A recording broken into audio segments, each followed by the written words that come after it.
కార్యక్రమాన్ని నిర్వర్తించుకునే భాగ్యాన్ని ఇమ్మని ఆ ప్రకృతిని రిక్వెస్ట్ చేస్తూ జై శ్రీరామ్. ఎవరు ఎప్పుడు ఏ కార్యక్రమానికి ఆహ్వానించినా మీ గ్రామాలకు వచ్చి ప్రోగ్రాం చేయడానికి మాకు అవకాశం ఉందని మనవి చేస్తూ చక్కగా ఈ వేదికని మళ్ళీ సభా ప్రాంగణంగా మనం తీర్చిదిద్దుకొని కార్యక్రమాన్ని కొనసాగించుకుందాం. పిరమిడ్ స్పిరిచువల్ సొసైటీ ఒక అద్భుతమైన సృష్టించిన గ్రామంలో లక్షల మంది నడుచుంటారు, కోట్ల మంది నడుచుంటారు. నడి రోడ్డులో ఇంతమంది ధ్యానంలో కూర్చోబెట్టి ఒక 2 గంటల నుంచి మెడిటేషన్ చేయించడం అంటే మామూలు విషయం కాదు. ఇందులో ఎన్నో జన్మలో ఎంతో సాధించినటువంటి మహాత్ములు ఉండుంటారు మన ఈ శరీరాల్లో. కానీ వాళ్ళందరూ ఏకదాటిగా ధ్యానం చేసి ఈ గ్రామాన్ని అద్భుతంగా ఆరోగ్యంగా ఉండటం కోసం ఇంతమందికి ఇచ్చేసినటువంటి మహాత్ములందరికీ కూడా మరొక్కసారి మన బ్రాహ్మణపల్లి పిరమిడ్ స్పిరిచువల్ సొసైటీ తరపు నుంచి ధన్యవాదాలు. గ్రామస్తులు కూడా అందరూ ఎంతో సహాయ సహకారాలు అందించారు. మా వంతు మేము చేస్తాం, గొప్పగా చేద్దామని చెప్పేసి గ్రామస్తులంతా ఎంతో పట్టుబట్టారు. అందుకే ఇంతమంది మనకు జాయిన్ అయ్యాం. అలాగే మన గురుజన శాసనసభ్యులు మరి తిరుపతినేని శ్రీనివాసరావు గారు ఇంకొక 5 నిమిషాల్లో వస్తారు కాబట్టి కేక్ కటింగ్ కూడా ఉంది. 12 పౌర్ణమిలు జరుపుకునే సందర్భాల్లో ఒక కేక్ కటింగ్ పెట్టుకున్నాం. సారసాత కేక్ కటింగ్ ఉంటుంది. మరి అంతకుముందు మన లక్ష్మీ మేడం, మరి కోకరపల్లి లక్ష్మీ మేడం అంటాం, కానీ మన దాచిపల్లిలో అద్భుతమైన పిరమిడ్ ఎన్నో సంవత్సరాల క్రితం కట్టి మరి ఈ పల్నాడు ప్రాంతంలో ధ్యానం చేసుకోవాలని అప్పచెప్పి ఎంతో మంది మాస్టర్స్ని తీసుకొచ్చి అక్కడే వంట చేసి వాళ్ళకు పెట్టి ఈరోజు మరి అన్ని రాష్ట్రాలకి ఆమె అన్ని దేశాలకి సుపరిచితులు కోకటపల్లి లక్ష్మి గారని, కానీ మనకి దగ్గరగా దాచిపల్లి లక్ష్మి గారు అనుకుంటాం. కనుక ఆ మేడం గారు సందేశం తీసుకున్న తర్వాత సార్ రాకముందే మరి నన్నూరు శ్రీనివాసరావు గారని ఒంగోలు నుంచి వచ్చారు. సార్ సందేశం మనం తీసుకున్న తర్వాత మరి ముందుగా లక్ష్మీ మేడం గారిని మాట్లాడాల్సిందిగా మనవి.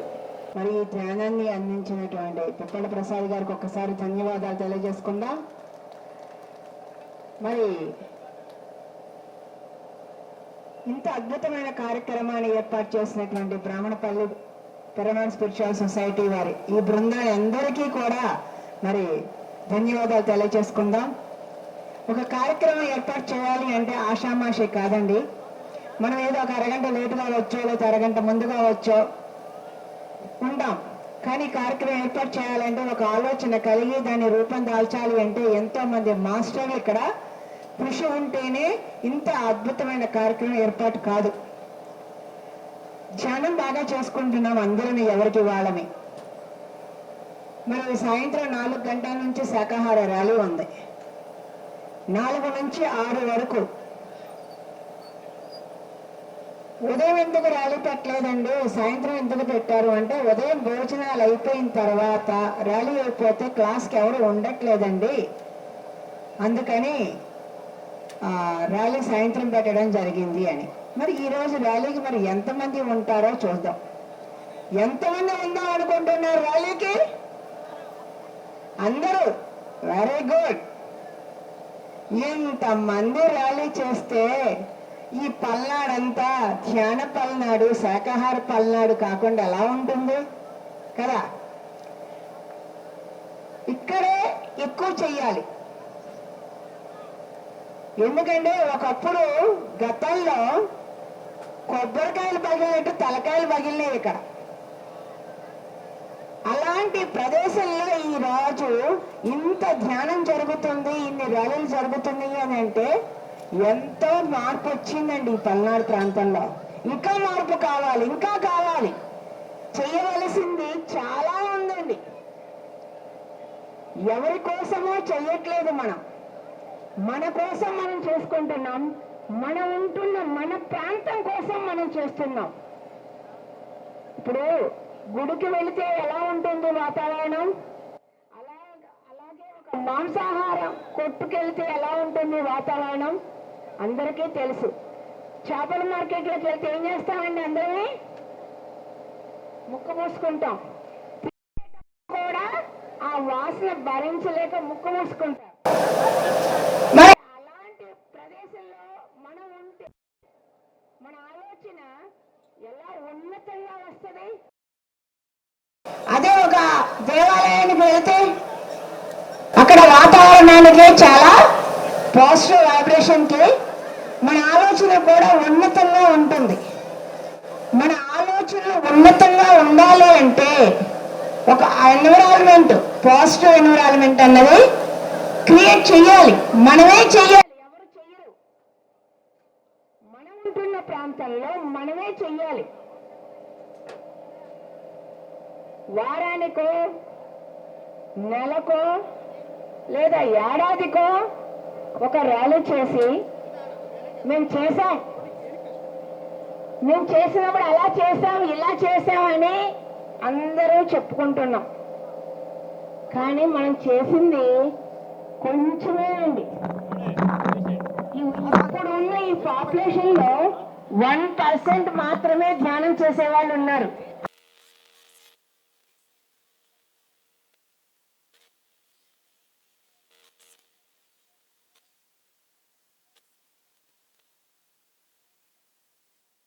కళల కన్నా ఆ సత్యయుగం అన్నది సాకారం అవుతుంది. మరి మనం నమ్మిన మన గురువు కళలు కన్నటువంటి ఆ సత్యయుగం రావాలి అంటే మన పని ఎంత ఉందో గుర్తు చేయటానికే ఇలాంటి కార్యక్రమాలు. మనకి మనం ఇన్స్పిరేషన్ పొందడానికి. అందుకని మేము ఏం చేస్తున్నామంటే ఈసారి హైదరాబాద్ లో జనవరి 1 నుంచి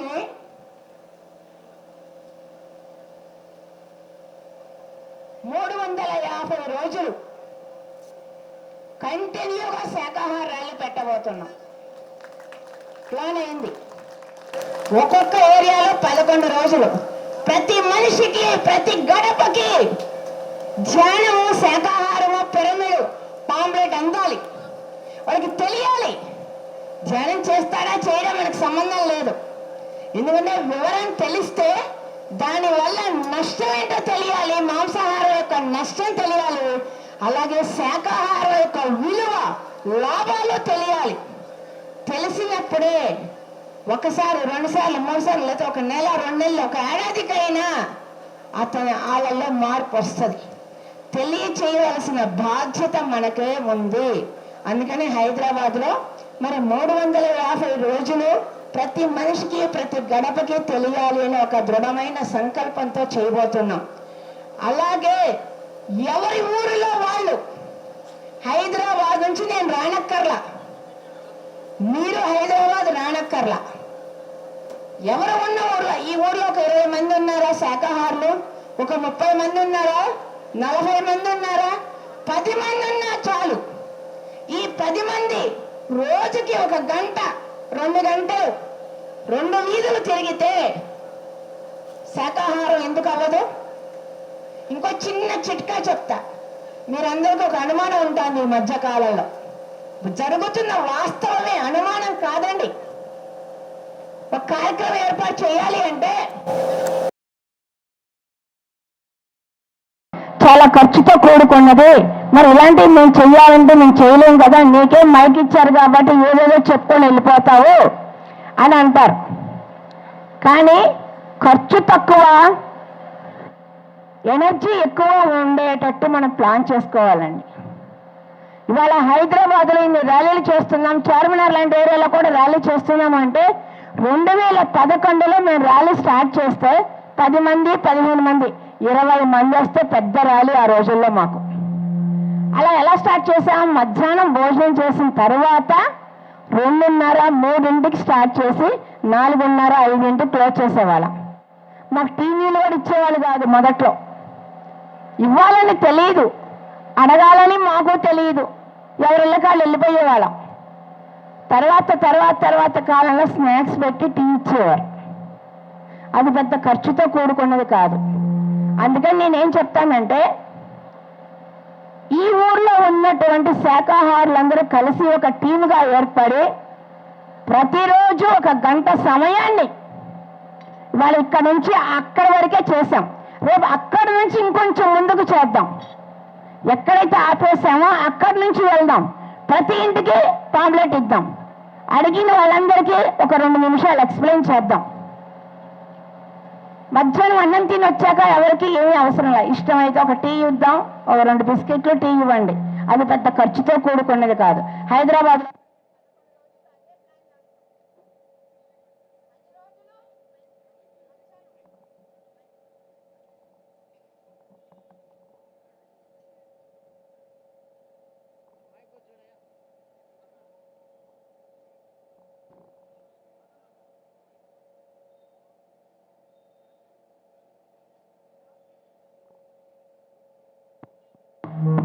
ఒక టీ ఇస్తే సరిపోతుంది, అది పెద్ద ఖర్చు కాదు.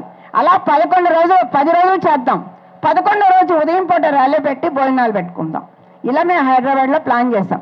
ఎందుకంటే ఏ చిన్న కార్యక్రమం చేసినా జనం మీద పడుతున్నాం. దానం చేస్తే పుణ్యమే. మనం ఎంత చేస్తున్నాం అడిగేటప్పుడు మనం ఎంత చేస్తున్నామో మనం తెలుసుకోవాలి కదా. ఎదుటాలకి పుణ్యం కావాలి, మరి మనకు వద్దా? కార్యక్రమం ఏర్పాటు చేసే వాళ్ళకి మనకు వద్దా పుణ్యం? మరి మనం ఎంత పెట్టుకుంటున్నాం? అది కావాలి కదా. మనం పెట్టకుండా జనం అందరిస్తే నువ్వు చేసేదేముంది? ఎవరైనా చేస్తాడు. నేను ఈ కార్యక్రమానికి ఇంత పెట్టి చేశాను అని మనం మొదలు పెడితే ఆ కార్యక్రమానికి మనం అడగకుండానే ఇచ్చేవాళ్ళు ఇస్తారు. ఎందుకంటే దానికి నిదర్శనం నిన్న 15వ తారీఖు నుంచి 21వ తారీఖు వరకు హైదరాబాద్ నాంపల్లి ఎగ్జిబిషన్ గ్రౌండ్లో 7 రోజులు పత్రిజీ ధ్యాన జ్ఞానం మహాయజ్ఞం అని పెట్టాం. ఎక్కడా ఒక డొనేషన్ బుక్ పెట్టలా, కౌంటర్లు పెట్టలా, ఎవరిని అడగల. ఎలా జరిగింది? మరి జరిగింది. ఇది ఎవరి కళ్యాణం? విశ్వ కళ్యాణం, లోక కళ్యాణం, దేవుడి కళ్యాణం. దేవుడి కళ్యాణానికి అందరూ పెద్దలే. ఇవ్వాలి అన్న ప్రేరణ అవతల నుంచి రావాలి. అడిగితే 1000 రూపాయలు ఇస్తారు, అడగకపోతే 100 రూపాయలు ఇస్తారు. కానీ అడగకుండా ఇచ్చే ఆ 100లో ఎనర్జీ ఉంటుంది. ఎనర్జీ ఉంటే ఏ పనైనా చెయ్యొచ్చు. డబ్బు ఉంటే చేయలేం. డబ్బున్న వాళ్ళందరూ చేయగలరా? చేయలేరు. కానీ డబ్బు లేకపోయినా ఎనర్జీ ఉంటే ఏదైనా సాధించవచ్చు, ఎంతైనా సాధించవచ్చు అనే పత్రిజీ తెలియచేశారు మనకి. పత్రిజీ దగ్గర రూపాయి ఉందా? ఏ రోజైనా ఆయన చేతిలో రూపాయి చూసారా? లేదు. మరి ఇంతటి సామ్రాజ్యాన్ని ఎలా సృష్టించాడు? కేవలం ఒక ఎనర్జీతోనే, ఒక నిస్వార్థమైన ఆలోచనతోనే, అందరూ బాగుండాలి అన్న ఒక సత్యమైన వాక్కుతోనే అంతటి సామ్రాజ్యాన్ని సృష్టించిన ఆయనకి వారసులుగా, ఆయన శిష్యులుగా మనం ఏం చేయాలి? ఏం చేస్తున్నాం ఈ రోజున? ఎవరికి వాళ్ళు ప్రశ్న వేసుకోవాల్సిందే. ఎన్నాళ్ళు ఇలాగా? తర్వాత రాను పిరమిడాలంటే భయపడే రోజులు రాకూడదు అని మేము ఆ కార్యక్రమం చేశాం. దాన్ని స్ఫూర్తిగా తీసుకొని ఎంతో మంది వాళ్ళ ముందుకు వస్తున్నారు. అందుకని ముందు మనం చేద్దాం. ఇంకొక చిన్న ఈజీ అయింది కూడా చెప్తా నేను. మన ఊళ్ళో ప్రతి ఊళ్ళో ప్రైవేట్ స్కూల్స్ ఉన్నాయి, గవర్నమెంట్ స్కూల్స్ ఉన్నాయి. 3-4 స్కూల్స్ ప్రతి ఊర్లోనూ ఉన్నాయి. ఉదయం పూట 9:30, 10ంటికి స్కూల్కి వెళ్ళి పర్మిషన్ తీసుకొని ఒక్క పీరియడ్ 45 మినిట్స్ ఉంటుంది ఒక పీరియడ్. ఆ ఒక్క క్లాసు పిల్లల్ని, ఒక 60-70 మంది పిల్లల్ని తీసుకొని ఒక్క పీరియడ్ ఆ ఊర్లో ర్యాలీ చేసి ఆ పిల్లలకు ఒక చిన్న బిస్కెట్ ప్యాకెటో, ఒక అరటిపండో ఇచ్చేద్దాం. ఇది ఖర్చు కాదు, శ్రమ కాదు. పిల్లల స్లోగన్స్ చెప్తే ఎనర్జీ చాలా బాగా పెరిగిద్దండి. మనకు కొంచెం భయమో సిగ్గో ఏదో ఉంటాయి, వాళ్ళకి అది ఉండదండి. పిల్లలు చాలా నిస్వార్థంగా ఆ స్లోగన్స్ పలుకుతారు. ఎప్పుడైతే ఆ స్లోగన్స్ పలుకుతారో వాళ్ళు తింటారు. వాళ్ళ అమ్మ నాన్న పెడుతున్నారో తెలియదు, తింటారు. మనం ఈ స్లోగన్స్ పలికించటం వల్ల ఇంటికి వెళ్ళి వాళ్ళు మానేస్తారు. అప్పుడు ఆ పేరెంట్స్ కూడా మానేస్తారు. చూడండి ఎన్ని లాభాలు ఉన్నాయో. బాలవాక్కు బ్రహ్మవాక్కు అని ఆ బాలల నోట్లో నుంచి వచ్చేటటువంటి ఆ జీవహింస మహాపాపం అనే ఒక పదం ఎంతో మార్పును తీసుకొస్తుంది. ఖర్చు తక్కువ, ఫలితం ఎక్కువ. అందుకని నెక్స్ట్ ఇలాంటి ర్యాలీలు చేద్దాం. స్కూల్ పిల్లలతో ఏ ఊరికి ఆ ఊరు చేస్తే 1 సంవత్సరం మనందరం పిరవణ మాస్టర్లందరూ ఇలా చేస్తే ప్రపంచం ఎందుకు మారదు? శాకాహార జగత్ ఎందుకు రాదు? వస్తుంది. ఎవరి పని ఎవరు చెయ్యాలి? మీ ఊరు వచ్చి నేను చెయ్యాలా? మా ఊరు వచ్చి మీరు చెయ్యాలా? ఎవరికి ఎవరి ఊర్లో వాళ్ళు చెయ్యాలి. నా పని ఈ భూమి మీద ఇంత మంచి పని చేసే అవకాశం నాకు వచ్చింది అని ఎవరికి వాళ్ళు చేయగలిగిన రోజే ఈ దేశం మారుతుంది. వాళ్ళు చేస్తారులే నాకెందుకు అంటే పుణ్యం వద్దా? ఎన్ని జన్మల్లో ఏం కర్మలు చేసి వచ్చామో మరి ఆ కర్మలన్నీ కడుక్కోవాలంటే ఈ జన్మలో ఒక సత్కర్మలు చెయ్యాలి కదా. ఒక సత్కర్మ 4 అడుగులు వేద్దాం ర్యాలీలో, లేదా ర్యాలీ చేసే వాళ్ళకి ఒక మంచినీళ్ళు అందిద్దాం, లేదా ర్యాలీ చేసే వాళ్ళకి ఒక సహాయం చేద్దాం. ఏదో విధంగా మనం చేయలేనిది వాళ్ళకి తోడ్పాటిద్దాం. మనం చేయగలిగింది మనం చేద్దాం. వాళ్ళు చేస్తారులే నాకెందుకంటే పుణ్యం వాళ్ళకు వచ్చింది, మనకేం వచ్చింది? మరి కర్మభూమిలో పుట్టి కర్మలే చెయ్యాలి. ఎలాంటి కర్మ చేయాలో మనం డిసైడ్ అవ్వాలి. సత్కర్మ చేస్తావా, దుష్కర్మ చేస్తావా? ఇక్కడ పల్లెటూళ్ళలో నేను గమనించింది ఏంటంటే, ఒక్కళ్ళు మొదలెడితే వస్తారు, ఒక్కళ్ళు ఆగిపోతే అందరూ ఆగిపోతారు. పోయేటప్పుడు మరి వాళ్ళు పోయేటప్పుడు అందరూ పోతున్నావా? అది మాత్రం పోం కదా, ఉంటాం. మరి మంచి పనికి మాత్రం ఎందుకు? వాళ్ళు వస్తేనే వస్తాం, లేకపోతే రాం. తప్పండి అది. ఎవరు వచ్చినా రాకపోయినా మంచి పని చేసే అవకాశం వచ్చినప్పుడు మనం వినియోగించుకోవాలి. సమయాన్ని సద్వినియోగం చేసుకోవాలి. అలాగే మనకున్న ధనాన్ని దైవ కార్యాలకి ఉపయోగించాలి. పోయేటప్పుడు ఏమైనా తీసుకెళ్తామా? లేదు కదా, లేదు కదా. మరి ఇలాంటి సత్సంగాలు పెడుతూ ఉంటే మన చుట్టాలని మన ఫ్రెండ్స్ని చెప్దాం. వస్తారా రారా మనకు సంబంధం లేదు. చెప్పటం అన్నది మన ధర్మం. తీసుకొని వస్తే వాళ్ళే వింటారు. వాళ్ళకి ఏం నేర్చుకోవాలో, వాళ్ళకి ఎంత అర్హత ఉందో వాళ్ళే నేర్చుకుంటారు. ఇక్కడ ధ్యాన జగత్ అనే మ్యాగజైన్ వస్తూ ఉంటుంది మన సొసైటీలో. ఎంతమంది పుస్తకాలు కొంటున్నారండి? చేతులు ఎత్తండి. మిగిలిన వాళ్ళు ఎవరో కొంటల్లా. ఎందుకని? చదువు రాదా? వద్దు మాకు, మేము చదువుకున్నాం, మేము డిగ్రీ పాస్ అయ్యామంటారు. మరి పుస్తకం ఎందుకు కొనటం లేదు? పత్రిసారు ధ్యానానికి, సజ్జన సాంగత్యానికి, స్వాధ్యాయానికి 3టికి ఈక్వల్ మార్కులు వేశారు. ఒక ధ్యానం చేస్తే సరిపోదండి. దాంతోపాటు అప్పుడప్పుడు ఇలాంటి సత్సంగాల్లో పాల్గొనాలి. రోజు ఒక అరగంటైనా స్వాధ్యాయం చేయాలి. ఒక మంచి పుస్తకం ఏదైనా చదవాలి. ఒక అరగంట. 100 మంది స్నేహితులతో సమానం అంటే ఒక బుక్కు. మరి నిజమైన స్నేహితులు 100 మంది ఉన్నారా? ఒక్కలైనా ఉన్నారా? ఇప్పుడున్న పరిస్థితుల్లో ఒక నిజమైన స్నేహితులు ఒక్కళ్ళు కూడా లేరండి. అవునా కాదా? మరి స్నేహితులు లేనప్పుడు మనకున్నటువంటి మార్గం పుస్తకం. మరి ఆ పుస్తకం ఎందుకు కొనట్లేదండి? పుస్తకం చదివే అలవాటు చేసుకోండి. పత్రిసారు 1,00,000 పుస్తకాలు చదివే మన అందరికీ ఇంత జ్ఞానాన్ని అందించారు. పత్రిసారు ఎన్నో సందర్భాల్లో చెప్పారు. మరి మనం ఒక్క పుస్తకం చదవలేమా నెలకి? ఎందుకంటే 7-8 నెలల క్రితం ధ్యాన జగత్ అనే మ్యాగజైన్లో ఒక్క పేజీలో ఒక ఆర్టికల్లో 2 అద్భుతమైన విషయాలు వచ్చాయండి. చదివిన వాళ్ళకి గుర్తుంటుంది, మళ్ళీ మరొక్కసారి గుర్తు చేస్తాను. చదవని వాళ్ళకి చదవాలి అనిపించే అంతగా ఉంది ఆ ఆర్టికల్.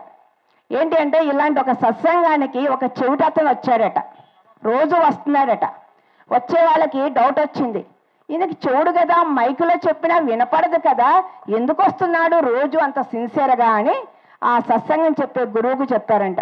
స్వామీజీ, మీరు చెప్పేది ఎలాగో ఆయనకు వినపడదు, మరి ఎందుకు వస్తున్నాడో తెలియదు అని.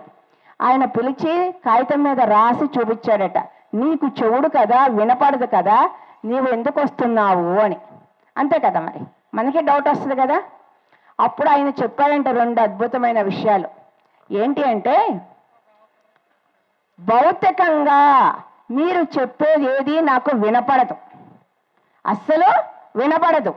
కానీ ఇలా ఒక 300, 400, 500 మంది సామూహికంలో కూర్చోవటం వల్ల, ఈ గ్రూప్లో కూర్చోవటం వల్ల మీరు చెప్పేటటువంటి ఆ సత్యమైన వాక్కులు నా ఆత్మకి చేరుతున్నాయి అని. చూడండి, అంటే గ్రూప్ ఎనర్జీ ఎంత శక్తివంతమైందో చూడండి, ఆలోచించండి. అందుకనే ధ్యానం చేసేటప్పుడు గ్రూప్ కావాలి. సామూహిక ధ్యానంలో ఎక్కడ సామూహిక ధ్యానంలో ఉన్నా ఒక్క నిమిషం ముందు వెళదాం, లేటు వెళ్ళొద్దు. వెళదాంలే సాయంత్రం దాకా కార్యక్రమం ఉంటుంది అనుకోవద్దు. సాయంత్రం వరకు కార్యక్రమం ఉంటుంది, కానీ సామూహిక ధ్యానం ఉంటుందా? సామూహిక ధ్యానంలో వచ్చే శక్తిని ఎవరైనా ఇవ్వగలరా ఈ భూమి మీద?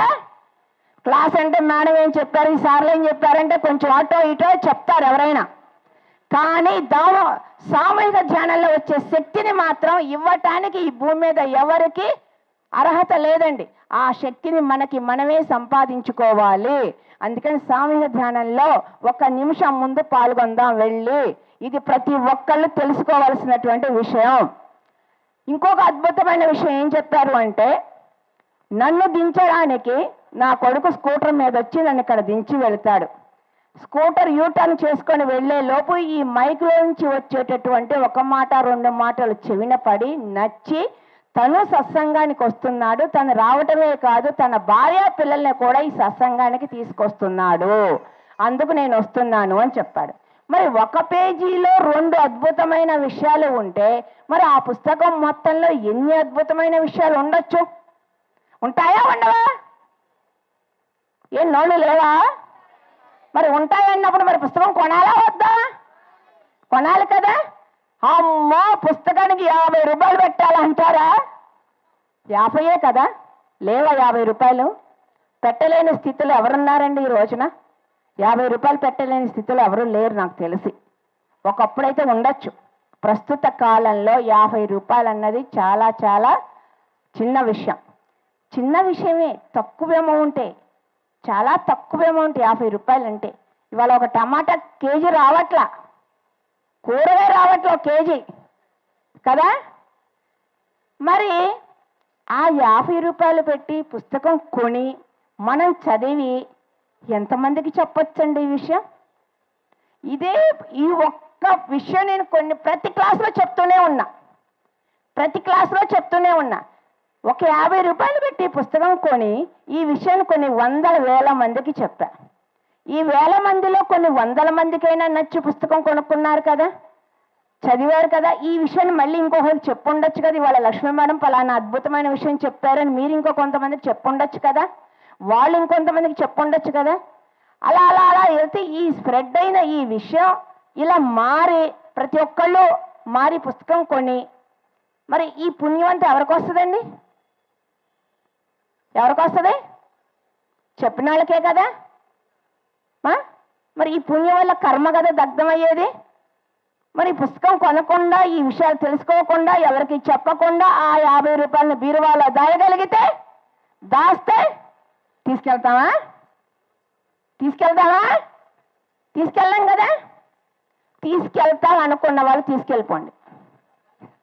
ఎందుకంటే అది మీ సొమ్ము కదా, మీ కష్టార్జితం కదా. కాదనటానికి నేనెవరిని కదా. తీసుకెళ్ళాం, ఇక్కడే వదిలిపెట్టిపోతాం అన్న ఎరుక ఉంటే దయచేసి పుస్తకాలు కొనండి. ఏదో ఏ పుస్తకం కొన్నా సంతోషమే, ధ్యాన జగత్తే కొనమని నేను చెప్పను. ఏ పుస్తకం కొన్నా అందులో ఏదో ఒక అద్భుతమైన విషయం ఉంటుంది. ఆ విషయాన్ని చెప్దాం అందరికి కదా. ఆ పుణ్యం మన వెనక వస్తుంది, డబ్బులు రావండి మన వెనక. అందుకు పుస్తకాలు కొనాలి. అంటే మనం పెట్టింది 50 రూపాయలే, కానీ మనకు వచ్చే పుణ్యాన్ని వెలకట్టగలమా? చెప్పండి. ఈ భూమి మీద పుణ్యానికి వెలకట్టే వాళ్ళు ఎవరైనా ఉన్నారా? లేరు. వెలకట్టలేని పుణ్యాన్ని తీసుకుంటాం మనం. ఆలోచించండి. అమ్మ నాకు చదువు రాదు కదా అంటారు. నిజమే, చదువు రాదు, కానీ మన ఇంట్లో పిల్లలు ఉంటారుగా, లేదా పక్కింట్లో పిల్లలు ఉంటారుగా, లేదా పక్కింట్లో నార్మల్ హౌస్ వైఫ్లు చదువుకున్న వాళ్ళు ఉంటారు కదా. అమ్మమ్మ ఒక్క 2 పేజీలు చదివి పెట్టమ్మా అని అంటే చదివి పెట్టను అనేవాళ్ళు ఎవరైనా ఉంటారా? ఆ చదవటం వల్ల ఆ విషయం మనం వింటాం, చదివిన వాళ్ళు కూడా అర్థం చేసుకొని వాళ్ళు మారే అవకాశం ఉంటుంది. చూడండి, అందుకని దయచేసి పుస్తకాలు కొనండి, చదవండి, ఇలా క్లాసులకు రండి, ధ్యానం చేయండి. ఇక మిగిలిన 10% ఎలాగో తింటాం మనం. 100% ఎప్పుడైతే ప్రతి పిరమిడ్ మాస్టర్ చేస్తామో అప్పుడు మన బాడీ మొత్తం, బాడీ మైండ్ సోల్ మొత్తం కూడా ఒక ఎనర్జెటిక్గా తయారవుతుంది. బీపీ డౌన్ అయిందని, మలేరియా వచ్చిందని, టైఫాయిడ్ వచ్చిందని, కంటికి కనపడిన ఒక చిన్న బ్యాక్టీరియా మన మీద ఫైట్ చేస్తే 60-70 కేజీలు ఉన్న మనం మంచానికి అడ్డంగా పడిపోతున్నాం. ఇప్పుడు బలం ఎవరి దగ్గర ఉందంటారు? కంటికి కనపడని బ్యాక్టీరియాకి బలం ఉంది. చెప్పుకోవడానికి సిగ్గుగా ఉంది నాకైతే. మరి మేము రోజు తింటామండి, ఫ్రూట్స్ తింటాం, ఆకుకూరలు తింటాం, జీడిపప్పు తింటాం, బాదం పప్పు తింటాం, ఆ పప్పు ఈ పప్పు అన్నీ తింటామండి, మాకు అంత బలం అంటారు. ఆహార రూపంలో ఎన్ని తిన్నా 10% మాత్రమే మన బాడీకి శక్తి వస్తుందండి. మిగిలిన 90% ధ్యానం, స్వాధ్యాయం, సజ్జన సాంగత్యం ద్వారా మాత్రమే వస్తుంది. ఇది ప్రతి ఒక్కళ్ళు చేయాలి.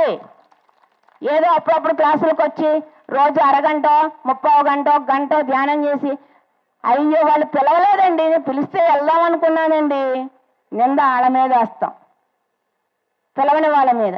వాళ్ళు ఎందుకు పిలవాలి నిన్ను? మనకు తెలుసు కదా అక్కడ క్లాస్ జరుగుతుందని. ఎందుకు వెళ్ళకూడదు? అందుకని ధ్యానం చేద్దాం, ర్యాలీల్లో పాల్గొందాం. ఇలాంటి ఒక మంచి కార్యాలకి మన వంతుగా వాళ్ళు అడిగితే కాదు, వాళ్ళు అడక్క ముందే మన వంతుగా మనం ఏమి ఇవ్వాలనుకుంటున్నామో మన లోపల ఒక ప్రేరణ ఉంటుంది. ఈ కార్యక్రమానికి ₹1 ఇద్దామా? ఇద్దాం. ₹10 ఇద్దామా? ఇద్దాం. మన లోపల అనిపించింది తీసుకెళ్ళి ఇద్దాం. ఇక్కడ ఈ గవర్నమెంట్ ఇంకా బస్సులు ఫ్రీ ఇవ్వలేదు కదా. మాకు తెలంగాణ గవర్నమెంట్ ఫ్రీ ఇచ్చింది. మా రేవంత్ రెడ్డి అన్న ఫ్రీగా ఇచ్చేసాడు. అందుకని అక్కడ మా తెలంగాణలో మాత్రం అందరూ ఒకటే చెప్తా, ఆడవాళ్ళకి ఎలాగో బస్సు ఎక్కి దిగితే ₹100 ఈజీగా అవుతుంది. ఏ ఊరు వెళ్ళొచ్చినా సగం వాడుకున్నా సగం పక్కన పెట్టండి. ఇలాంటి దైవ కార్యాలకు వినియోగిస్తే ఆయన పెట్టినటువంటి ఒక పథకం ఉపయోగపడిన సద్వినియోగం చేసుకున్న వాళ్ళం అవుతాము అనేసి కదా. గవర్నమెంట్ పథకాలు ఇచ్చిందని చంకలు గుద్దుకోవద్దండి. ఫ్రీగా తీసుకుంటున్నామని చాలామంది సంబరపడిపోతున్నారు. ఇవాళ ₹10 నువ్వు ఫ్రీగా తీసుకుంటున్నావు అని అంటే నీకు దానికి 1000 రెట్లు నువ్వు మళ్ళీ కట్టాలి ఎక్కడో చోట. అది ప్రకృతి ధర్మం. అందుకని అప్పుడప్పుడు అలా తీసుకున్న వాటిని దైవ కార్యాలకి వినియోగిస్తే ఎంత ఫలితం ఉంటుందో ఒకసారి ఆలోచించండి. ఎందుకంటే ఎంత కోటీశ్వరైనా గవర్నమెంట్ ఇస్తే తీసుకుంటున్నారు. అది అసలు పద్ధతే కాదు. వాళ్ళు ఇవ్వటమో తప్పే. ఇప్పుడు ఆయన ఎర్రపత్రి గారు వస్తున్నారు, వస్తే అదే చెప్దాం అనుకుంటున్నా. పథకాలు ఇచ్చి జనాలు బద్దకస్తులు చేస్తున్నారు, బతికిస్తున్నాం అనుకుంటున్నారు. బతికించడం కాదు, ఎలా బతకాలో నేర్పాలి. అలాంటి పథకాలు పెట్టండి. అందుకే పత్రిసారి ఏం చేశారో తెలుసా? వీళ్ళకి ఎలాగో ధ్యానం తెలియదు, వీళ్ళు ఎలాగో శాఖాహారులు కాదు, వీళ్ళకి బుర్ర సరిగ్గా పని చేయదు, వాళ్ళ పదవుల కోసమే వాళ్ళు ఆరాటపడతారు తప్ప జనానికి ఏం చేయటానికి వాళ్ళకి ఇది లేదు. కాబట్టి పిరమిడ్ పార్టీని స్థాపించారు. అర్థమైందా? ఆత్మజ్ఞానులే పరిపాలకులు కావాలి. ఎందుకు అంటే ఒకప్పుడు రాజులు పాలన చేసేటప్పుడు రాజులు సొంతగా ఆలోచించి నిర్ణయాలు తీసుకునేవారు కాదండి. ఎందుకంటే ఎక్కడైనా తప్పొప్పులు జరగచ్చు. రాజ్యాన్ని సరిగ్గా పాలించాలి అని వాళ్ళు యోగుల సలహాలు తీసుకునేవారు, ఋషుల సలహాలు తీసుకునేవారు. ఒక సమస్య వచ్చినప్పుడు వాళ్ళ సలహా తీసుకొని ఆ విధంగా తీర్పు ఇవ్వడం జరిగేది. అంటే యోగులే ధర్మబద్ధంగా ఆలోచించగలరు అన్నది ఆనాటి నుంచి వస్తున్నది. ఈరోజు కొత్తగా చెప్పేది కాదండి. మరి అలాంటి యోగుల పాలన కావాలి అనే పత్రిసార్ పిరమిడ్ పార్టీని స్థాపించారు. చాలామంది టైం లేదండి ధ్యానం చేయటానికి అంటారు. ఇప్పుడు ఈ మైక్లో విన్న వాళ్ళందరికీ కూడా ఒకటే చెప్తున్నానండి. ఇక్కడికి వచ్చిన వాళ్ళు ఎలాగో ధ్యానం చేస్తారు, రోజు చేస్తారు, అరగంట అయినా చేస్తారు. కానీ ఈ మైక్లో కొన్ని 100 మంది 1000 మంది వింటున్నారు. ధ్యానం చేద్దరుగా అంటే అమ్మో నాకు వ్యాపారం ఉంది, అమ్మో నాకు డ్యూటీ ఉంది, అమ్మో నాకు స్కూల్ ఉంది, అది ఉంది, ఇది ఉంది, అందరూ చెప్తూ ఉంటారు, వంకలు చెప్తూ ఉంటారు. ఎన్ని పనులు ఉంటాయండి మనిషికి? మన భారతదేశ ప్రధాని నరేంద్ర మోడీ కూడా మొన్న అఖండంగా 48 గంటల ధ్యానం చేశాడు. ప్రధానమంత్రి కన్నా ఎక్కువ పనులు ఉన్నాయా? చెప్పండి ఎవరికైనా, చేతులెత్తండి. ప్రధానమంత్రి కన్నా మించిన పనులు నాకు ఉన్నాయి అని. లేవు కదా. మరి ఆయనే అఖండమైన ధ్యానం చేస్తుంటే మరి మిగిలిన మనకేమైంది ధ్యానం చేయడానికి? ఆలోచించండి. ఎవరు అడిగిన ఇదే చెప్పండి. ప్రధానమంత్రి ధ్యానం చేస్తున్నాడు, నీకేం పోయే కాలం ధ్యానం చేయలేదు? ఆయన మించిన పనులు లేవు కదా మనకి. అంటే ధ్యానం ఎంత శక్తివంతమైందో, ఎంత విలువైందో ఆయన ఆచరించి చూపించారు నరేంద్ర మోడీ గారు. చెప్తే విన్నరు వీళ్ళు ఆచరించాలి అని. అందుకనే ధ్యానం గంటలు గంటలు గంటలు గంటలు ధ్యానం చేస్తేనే, ఈ ధ్యాన శక్తి వల్లే ప్రపంచం మారుద్ది. ఇవాళ నరేంద్ర మోడీ ఒక సరైన నిర్ణయం తీసుకోవాలి అంటే ఒక శక్తి కావాలి. ఒక శక్తి కావాలి అంటే మనందరం ధ్యానం చెయ్యాలి. అప్పుడే అలాంటి పదవిలో ఉన్నవాళ్ళు ఒక మంచి నిర్ణయం తీసుకుంటే, మన కోసం అలాంటి నిర్ణయాలు తీసుకునేది వాళ్ళ కోసం కాదు. దేశం బాగుండాలి, దేశంలో ఉన్న ప్రజలందరూ బాగుండాలి అనేవాళ్ళు ఆ పదవిలోకి వచ్చారంటే వాళ్ళు సరైన నిర్ణయం తీసుకోవాలి అంటే మనందరం ధ్యానం చెయ్యాలి. అందుకని ధ్యానం చేద్దాం. ఎవరి ఊరిని వాళ్ళు. ఇది ఎందుకు చెప్తున్నానంటే ఒక విషయం చెప్తా. ఈ మధ్య జిల్లాలో ఒక ఊరు వెళ్ళా నేను. ఊరు వెళ్తే ఆ ఊళ్ళో చాలా గొప్పగా చెప్తారండి. ఏమని అంటే, మా ఊళ్ళో 5 చోట్ల 5 ధ్యాన సెంటర్స్ ఉన్నాయి. ప్రతి సెంటర్లోనూ గంట సేపు ధ్యానం చేస్తాం. ఒక్కొక్క సెంటర్లో 100 మంది ఉంటారు. అంటే రోజు 500 మంది గంట సేపు ఆ ఊర్లో ధ్యానం చేస్తారట. బాగానే ఉంది. నేనన్నా మా హైదరాబాద్లో కూడా, మా ఏరియాలో కూడా సెంటర్లు ఉన్నాయి, రోజు ధ్యానం చేస్తాం. అది అందరూ చెప్పుకుంటారు. కానీ వాళ్ళు చెప్పిన అద్భుతమైన విషయం ఏంటి అంటే, మా ఊర్లో ఒక్క నాన్ వెజ్ షాప్ కూడా లేదు అని చెప్పారు. అంటే రోజు 500 మంది ధ్యానం చేయటం వల్ల ఆ ఎనర్జీకి ఎవరికి ఆ షాప్ పెట్టేటటువంటి సాహసం చేయలా, ఆ వైబ్రేషన్ రానివ్వదు. అలా ఏ ఊరికి ఆ ఊరు, మా ఊర్లో నాన్ వెజ్ షాప్ ఉండకూడదు అన్న ఒక దృఢమైన సంకల్పం మీరు తీసుకుంటే, మీ ఊరి కోసం మీరు ఆ సంకల్పం తీసుకుంటే ధ్యానం ఎక్కువ చేయండి. ప్రతిరోజు స్కూల్ పిల్లలతో ర్యాలీ చేయండి. ఒక్క పీరియడ్ పంపమని అడగండి వాళ్ళని. అప్పుడు మీ ఊరు ఎందుకు మారదు? అలా ప్రతి ఊరు వాళ్ళు అనుకోవాలి. ప్రతి ఊరు వాళ్ళు అనుకున్నప్పుడే దేశం అంతా మారుతుంది. మరి నేనైతే హైదరాబాద్ అలాగే అనుకున్నాను. అందుకని 350 రోజులు ర్యాలీ పెట్టాం నెక్స్ట్ ఇయర్ జనవరి నుంచి. మరి మీరు కూడా మీ ఊర్లో నచ్చితే చెయ్యాలని మీరు అనుకుంటే, పుణ్యం కావాలని మీరు అనుకుంటే, నాకు పుణ్యం కావాలి, నాకు ఆశ ఎక్కువ, అందుకని నాకు పుణ్యం కావాలనే ఇలాంటి ఒక కార్యక్రమాన్ని చేయడానికి ముందుకు వచ్చాను. మరి ఇలా మీకు నచ్చితే మీ ప్రాంతాల్లో మీరు కూడా ఇలాంటి కార్యక్రమాలు ఏర్పాటు చేసుకొని అందరం ధ్యానం గురించి, శాకాహారం గురించి, పిరమిడ్ గురించి అందరికీ తెలియని వాళ్ళందరికీ తెలియచెప్తూ ఒకరికి ఒకరం తోడై పత్రిజీ కళలు కన్నటువంటి ఆ సత్యయుగ నిర్మాణంలో భాగం పంచుకోవాలని కోరుకుంటూ, ఈరోజు ఇంత అద్భుతమైనటువంటి కార్యక్రమాన్ని ఏర్పాటు చేసినటువంటి బ్రాహ్మణపల్లి మాస్టర్స్ అందరికీ ధన్యవాదాలు తెలియజేసుకుంటున్నాను. Thank you masters. Thank you very much.